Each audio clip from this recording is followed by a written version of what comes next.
Hello and welcome to Everyone Dies, a podcast where we talk about serious illness, dying, death, and bereavement. I'm Marianne Matzo, a nurse practitioner, and I use my experience from working as a nurse for 47 years to help answer your questions about what happens at the end of life. And I'm Charlie Navarrete, an actor in New York City, and here to offer an every-person viewpoint to our podcast. We are both here because we believe that the more you know, the better prepared you are to make difficult decisions in a crisis. Also, this podcast does not provide medical nor legal advice. Please listen to the complete disclosure at the end of the recording. Welcome to this week's show. We're so glad to have you join Charlie and me for the next hour as we continue with our series titled Everything You Always Wanted to Know About Cancer, but Didn't Have Anyone to Ask, with a conversation about treatment options, specifically immunotherapy. This podcast is a combination of education and entertainment, edutainment, if you will, delivered in 3 halves.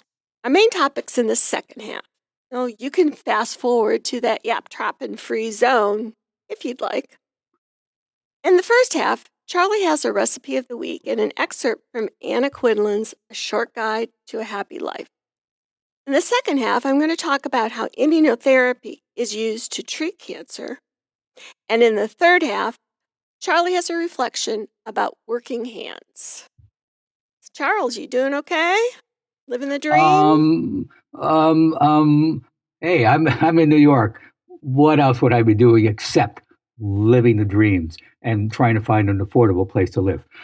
Yes, so overall, fine. Actually, I went out, I saw an old movie last night. I decided to walk. I passed by this jazz club that's underground. I'd forgotten about it. I just saw it, went downstairs, listened to a little bit of music. Is that where Woody Allen? Allen? Yeah. Yes. Is that where Woody Allen plays? Nope. No. No. I don't think Woody would be in this place. This is a tiny little underground cavern.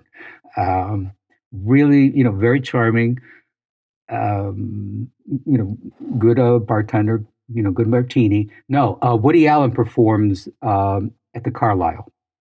At the Carlisle Hotel. Oh. Specifically, what's the name of that room? Oh, no, it is the Carlisle. Yeah, at the Carlisle Hotel. Folks, if you have like a lot of money and you happen to be in town, I still don't recommend you go. As a director, writer, he's terrific. But you know what? He's been doing this for decades. And I've read this, and it's true. He loves playing the clarinet. First one to acknowledge he does not play it well. But every Monday, come rain or shine, as long as he's not out of town directing something, he is on that stage. And I've only gone once, and it was sold out. Really? So yeah, it's still a big thing. But no, this place is called Little Branch. Like I said, a little hole in the wall in the basement. I left there, and I just started walking the back streets of Greenwich Village, and where I ran into a group of people standing outside. So this is, I guess, a new chic place in New York because there's no name on the door. People were outside spilled on the sidewalk, waiting to get in. So I just asked somebody, what is happening here? And, the woman said, well, it's whatever named Chinese place. I'm tired of waiting. And she looked at me, she goes, what are you doing? I said, nothing, just taking a walk. She goes, well, we're going, and, she introduced herself, introduced her friend. We're going next door. Why don't you come with us? I said, well, my mother told me never to talk to strangers, and everyone thought that was very funny. Marriott, I had such a nice time. We just all sat around at a table, had drinks, and just talked. It was just nice. It was just very spontaneous, nothing planned, just walking. Yeah, so that New York still has that nice surprise about it. That's nice. In the first half, our travel this week take us to New York, home of the city that never sleeps. Did you know that the LGBTQ plus movement started in New York City? Before the 1960s, it was illegal to be openly lesbian, gay, bisexual, transgender, or queer, LGBTQ, and the laws in New York City were especially harsh towards that community. Things took a massive turn during the infamous Stonewall Uprising, which took place at the Stonewall Inn on June 28, 1969. Frustrated by unjust raids, the patrons at the Stonewall Inn decided to fight back, and riots ensued. These riots catapulted the LGBT plus community into the limelight and led to the reevaluation of the relationship between the police and the LGBTQ plus community. In effect, these events completely changed the course of history in America, which is why Stonewall was deemed a national monument in New York City. Visitors and tourists enjoy a drink at this notable gay bar while pondering the progress made and lost under duress and the distance yet to go. So, our recipe this week is a New York City icon, Cheesecake. Junior's restaurant and the Cheesecake are known world over. Their landmark restaurant at the corner of DeKalb and Flatbush Avenues in Brooklyn, with its iconic signage and signature orange and white logo, has been open since the 1950s. Here, you'll find all the cheesecake you could ever want, with plenty of variety like the original New York plain and Brooklyn crumb. Wow, the attendees at your next funeral lunch with New York Cheesecake. Bon appetit. And if I may add an aside, I don't, not only has the quality gone down, there are now two of these things in Times Square. No. Yes, a big one where, families can go in, and a much smaller version tucked in between two theaters. But you know what? It's huge tourist things. See, but yes, there are two of them now in Times Square. And that's probably why the quality has gone down. Especially with the price of like cheesecake and eggs and the stuff that goes in it. It's like, geez, what do they charge? Like $10 a slice or something? The only place I have cheesecake is at Gallagher's. And I don't know why. Sometimes I don't ask for it and it just shows up in front of me. I haven't. I'll look next time, but I haven't paid for a slice of cheesecake in a long time. It's just because you're so darn cute. You know what? Okay. I'm not going to argue with you. For once. Yeah, once. And now for something completely different. I have an excerpt from the book, A Short Guide to a Happy Life by Anna Quindlen, the best-selling novelist and columnist. In it, she reflects on what it takes to get a life, to live deeply every day and from your own unique self, rather than merely to exist through your days. It's ironic that we forget so often how wonderful life really is. We have more time than ever to remember it. The men and women of generations past had to work long, long hours to support lots and lots of children in tiny, tiny houses. The women worked in factories and sweatshops and then at home, too, with two bosses, the one who paid them and the one they were married to who didn't. There are new generations of immigrants now who work just as hard, but those of us who are second and third and fourth generation are surrounded by nice cars, family rooms, patios, pools, the things our grandparents thought only rich people had. Yet somehow, instead of rejoicing, we found the glass half empty. Our jobs take too much out of us and don't pay enough. We're expected to pick the kids up at preschool and run the microwave at home. Come on, let's be honest. We have an embarrassment of riches. Life is good. I don't mean in any cosmetic way. I never think of my life or my world in any big cosmic way. I think of it in all its small component parts. The snowdrops, daffodils, the feeling of one of my kids sitting close beside me on the couch. The way my husband looks when he reads with the lamp behind him. Fettuccine Alfredo, fudge, Gone with the Wind, Pride and Prejudice. Life is made up of moments, small pieces of glittering mica in a long stretch of gray cement. It would be wonderful if they came to us unsummoned, but particularly in lives as busy as the ones most of us lead now, that won't happen. We have to teach ourselves how to make room for them, to love them, and to live, really live.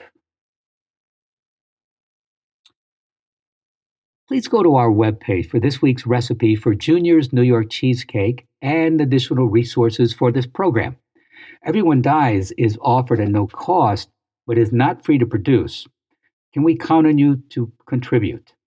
Your tax-deductible gift will go directly to supporting our nonprofit journalism so that we can remain accessible to everyone.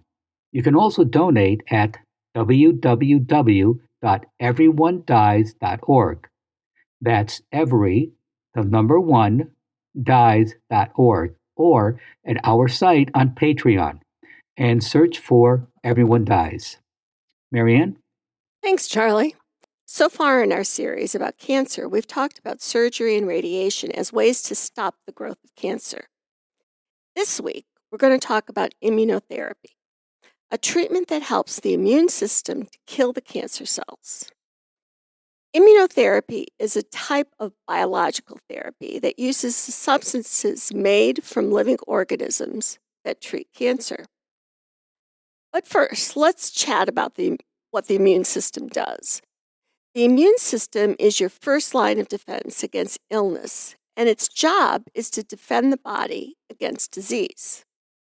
It's made up of white blood cells and organs and the tissues of the lymph system. To work successfully, the immune system needs to be able to tell the difference between healthy and unhealthy cells and tissue. It does this by recognizing signals called DAMPs, Danger-Associated Molecular Patterns, DAMPs. An antigen is any substance that can set off an immune system response. It could be bacteria, fungus, viruses, toxins, or foreign bodies. But it can also be a cell that is faulty or dead. The immune system detects pathogen-associated molecular patterns, PAMPs, P-A-M-P-S, pathogen-associated molecular patterns, in the antigen. In this way, various parts of the system recognize the antigen as an invader and launch an attack with white blood cells, also called leukocytes. Now, there are two kinds of leukocytes, two kinds of white blood cells. They are phagocytes and lymphocytes. Phagocytes surround the invader to absorb and break it down. It munches them like in a Pac-Man game. The second kind of leukocytes are lymphocytes, which are made in the bone marrow, and their job is to remember the invader. They do this by making an antibody for the invader, so that if they return, they are ready to attack again. Think of this like if an unvaccinated person gets measles. It would be rare for them to get it again because the body stores a measles antibody, which is ready to destroy the measles virus wherever it shows up. This is called immunity. But you don't have to get measles, which can be severe, to make the measles antibody.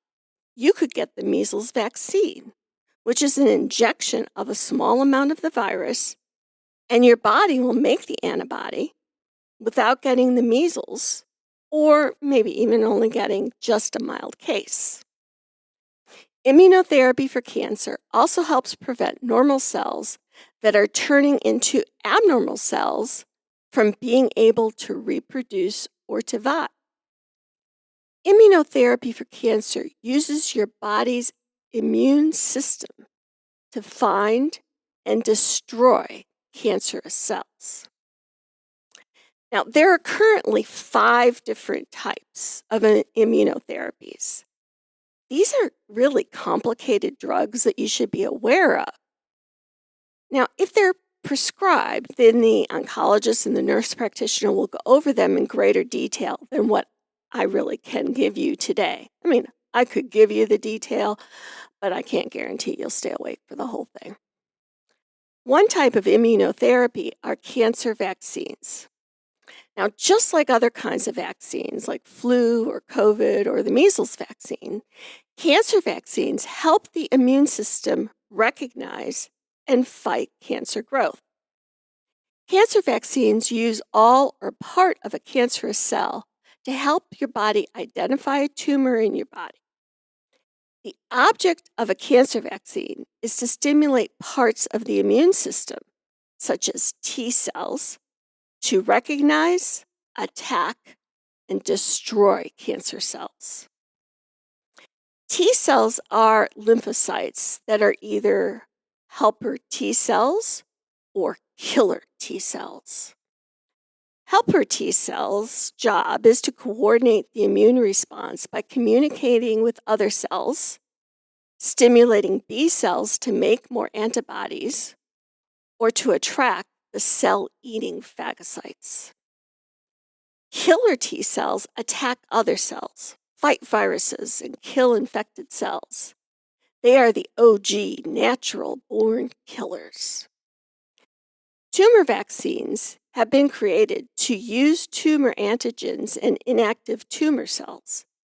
The FDA has approved a cancer vaccine that uses immune cells that responds to specific antigens on prostate cancer cells. Super cool. The second type of immunotherapy are called checkpoint inhibitors. The immune system needs to be able to tell the difference between normal cells in the body and those that are foreign, like germs or cancer cells. To be effective, the immune system needs to attack the foreign cells and leave the normal cells alone. The immune system does this by using checkpoint proteins on immune cells that act like switches that need to be turned on or turned off to start an immune response. The immune checkpoints turn on when T cells recognize and bind to the proteins seen as abnormal cells. But cancer cells can find a way to use these checkpoints to avoid being attacked by the immune system by switching off the immune checkpoints so that the checkpoints can't recognize and attack the cancer cells. Checkpoint inhibitors work by switching the immune system back on to recognize and attack the cancer cells. Now, common side effects of immune checkpoint inhibitors are rash, diarrhea, and fatigue.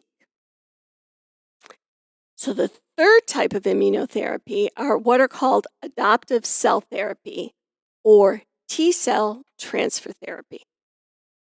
This treatment boosts the natural ability of your T cells to fight cancer by engineering them to recognize, bind to, and kill the cancer cells. This is done by taking the immune cells from the tumor.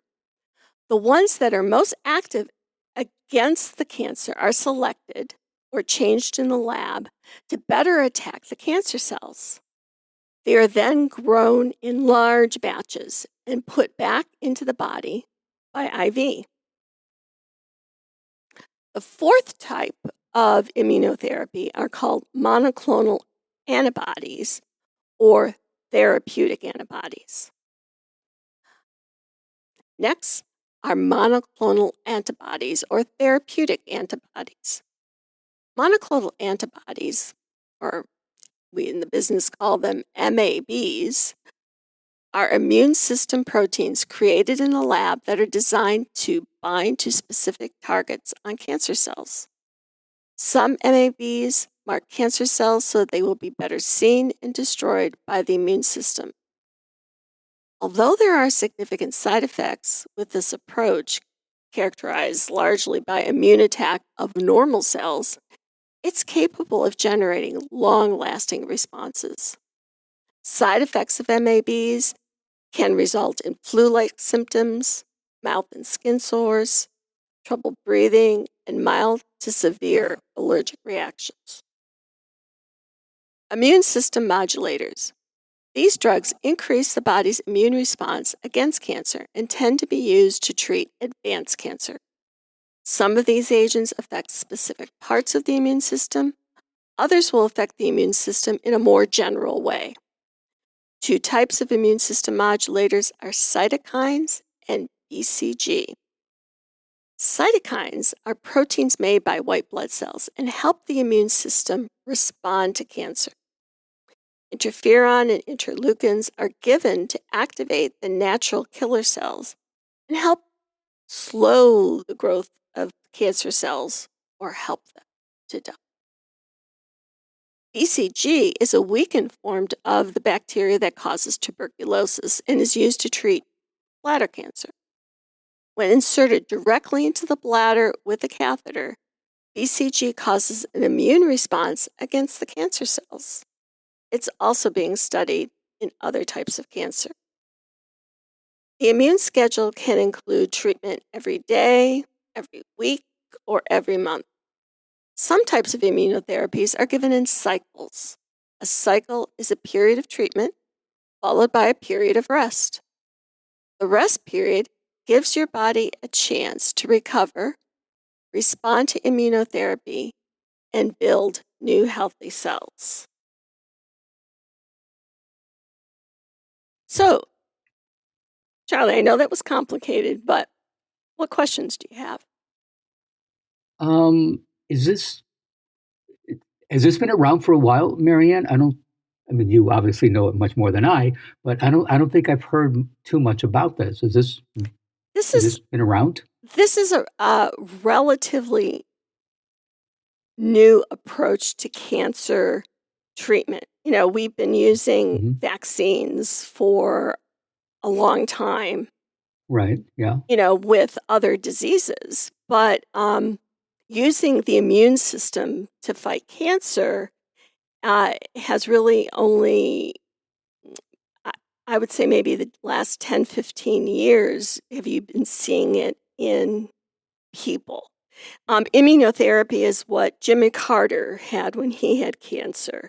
That okay, I helped him. I know I'd heard it. Yeah. That's where President Carter, sure. Jimmy Carter kind of made it famous because it worked really well, and you're seeing it used. You know, our infusion therapy rooms in the cancer center in the hospital used to only be used for giving chemotherapy. That's what people got there.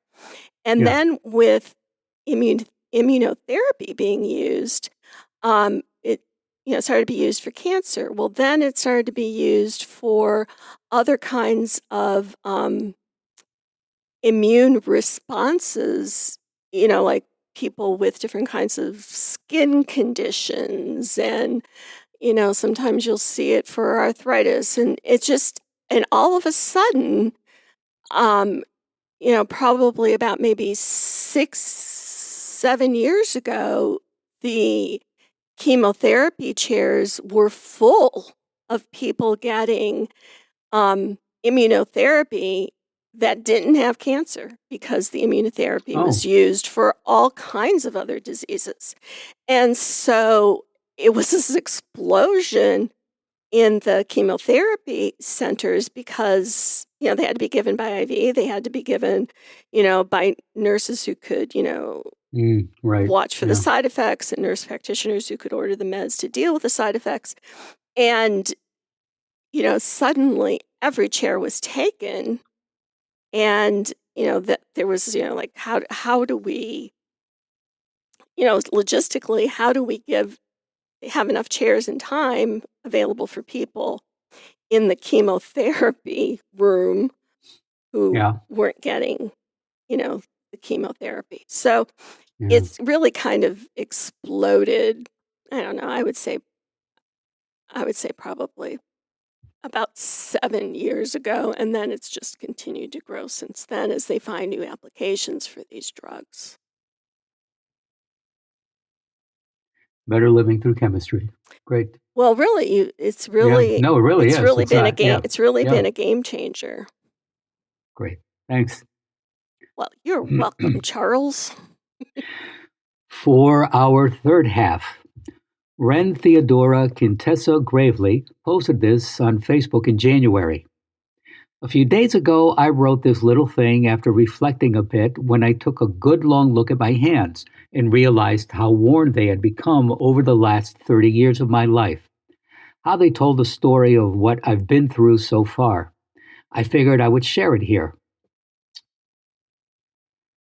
Today, I noticed the scars and wear etched into my hands, lines that map the passing of 30 years. They are records of all they have touched, created, and held. These hands have given countless hugs, holding others close as if to mend the broken spaces within us. They've wiped away tears, both mine and others, a silent exchange of grief and comfort. They have planted flowers into soft earth, watched leaves crumble into brittle piles, and reached out to catch the icy breath of countless winters. Rain has kissed these palms, streaming through fingers raised toward the storms, moments of surrender, awe, and resilience. They've known texture intimately, the silk of fur beneath fingers, the stray strands of hair brushed from my eyes, and the earth's cool embrace. But these hands have also done the extraordinary. They have pieced together what once seemed irreparable, fragments of a human skull, reunited with precision and care. They have combed away remnants of tragedy, pulling the essence of love and memory from the tangled aftermath. With tender resolve, they have bathed the departed, restoring dignity to lifeless forms so loved ones might find solace in a final moment. These hands have adorned the dead, curling hair, blending colors, sculpting beauty from grief to offer a parting image etched in love. These hands have known heartbreak. They have cradled the fragile body of a 10-month-old girl, removing tubes and wires from her tiny frame. They have dressed her in red, a final act of tenderness and reverence. And with these hands, I buried a piece of myself, a miscarried life, returned to the earth with the same care I offer to others. Every scar, every crease, every memory held in these hands is a testament to the life I have lived. They are tools of creation, destruction, and healing.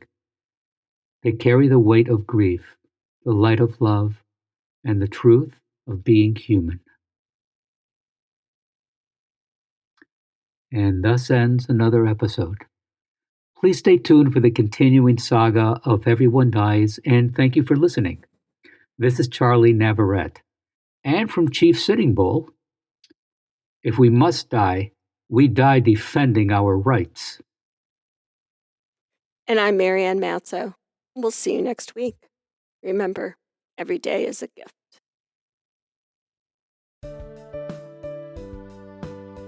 This podcast does not provide medical advice.